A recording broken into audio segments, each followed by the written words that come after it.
अगर गांधी के अनुयायी होते तो आज़ादी के बाद गांधी जी ने कहा था कि कांग्रेस पार्टी का जो उद्देश्य था देश की आज़ादी की, स्वतंत्रता की लड़ाई का, वो पूरा हो गया।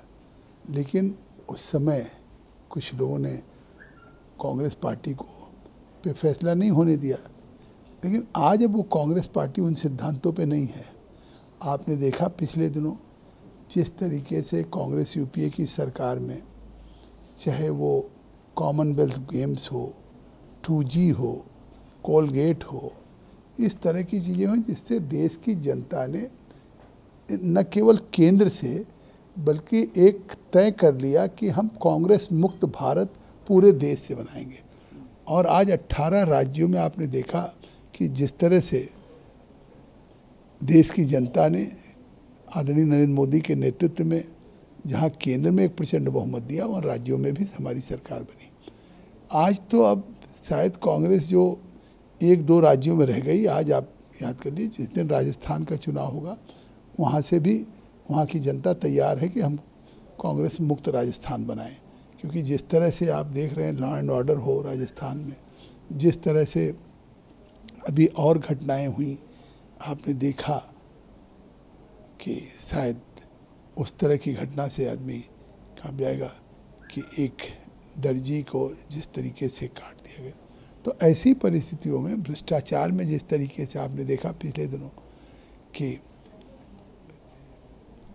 एसोसिएटेड जर्नल्स ऑफ इंडिया का प्रॉपर्टीज को एक प्राइवेट यंग इंडिया कंपनी बना करके ट्रांसफ़र कर दिया गया और उसका स्वामित्व 67% केवल 2 लोग, श्रीमती सोनिया गांधी और राहुल गांधी का हो गया। तो अब स्वाभाविक है कि आज अब वो कांग्रेस पार्टी उन सिद्धांतों से हट चुकी है और ये साबित हो चुका कि भ्रष्टाचार के आकड़ में डूबे हुए हैं।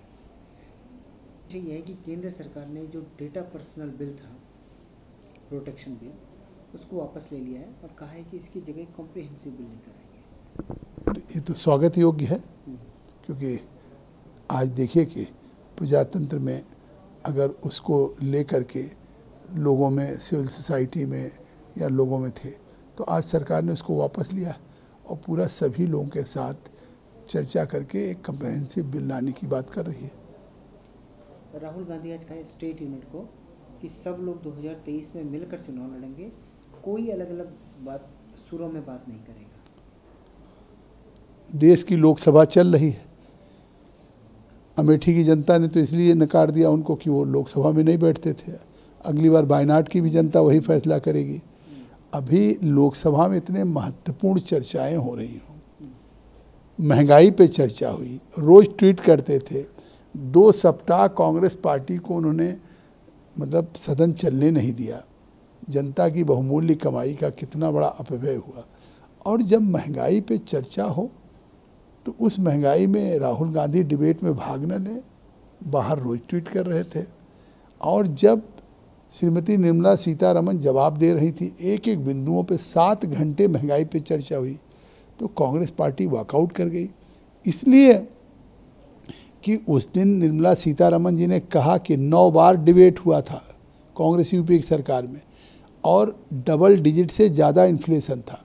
मुद्रास्फीति और फूड इन्फ्लेशन 13.4% था। और आज दुनिया में सबसे कम इन्फ्लेशन, सबसे कम फूड इन्फ्लेशन आज दुनिया में अगर है तो भारत में 7.1%। अमेरिका में 40 वर्षों का रिकॉर्ड टूट गया महंगाई का। अमेरिका में चाहे मतलब फूड इन्फ्लेशन हो, चाहे मुद्रास्फीति हो, चाहे कंज्यूमर प्राइस इंडेक्स हो, होलसेल प्राइस इंडेक्स हो, आज आपको 10.8% हो गया और फूड इन्फ्लेशन और महंगा हो गया है। यूरोपियन कंट्रीज में 9% है। इटली ले लीजिए, जर्मनी ले लीजिए, पूरे दुनिया में, पाकिस्तान में 23%। श्रीलंका की तो स्थिति कहने की बात नहीं। पाकिस्तान में 248 रुपया पेट्रोल मिल रहा पर लीटर। तो आज पूरी दुनिया की परिप्रेक्ष्य में देखें तो भारत की मुद्रास्फीति का नियंत्रण किया है नरेंद्र मोदी जी की सरकार ने। सिंगल डिजिट में महंगाई है। ममता बनर्जी कैबिनेट रिशफल किया है।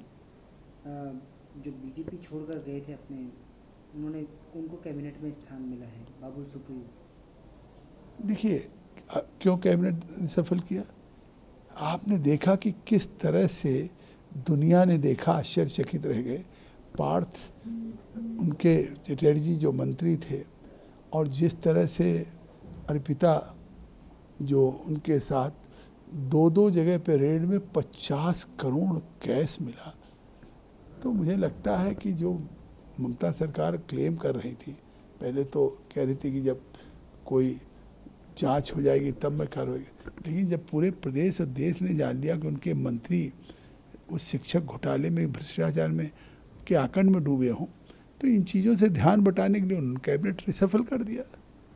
राहुल गांधी ने कहा कांग्रेस पार्टी जहां देश को एकजुट करने की कोशिश कर रही है और देश में हार्मोनी पैदा कर रही है, वहीं बीजेपी जो है लगातार तनाव फैला रही है और लोगों में नफरत भर रही है। राहुल गांधी, कांग्रेस पार्टी लोकसभा राज्यसभा में तो विपक्ष एकजुट नहीं है, उनके साथ कोई नहीं, न बीजू जनता दल है न तृणमूल कांग्रेस है। तो जब लोकसभा में फ्लोर कोऑर्डिनेशन नहीं उनके पास है, लोकसभा में विपक्ष को एकजुट नहीं कर पा रहे हैं, तो देश को क्या कर पाएंगे।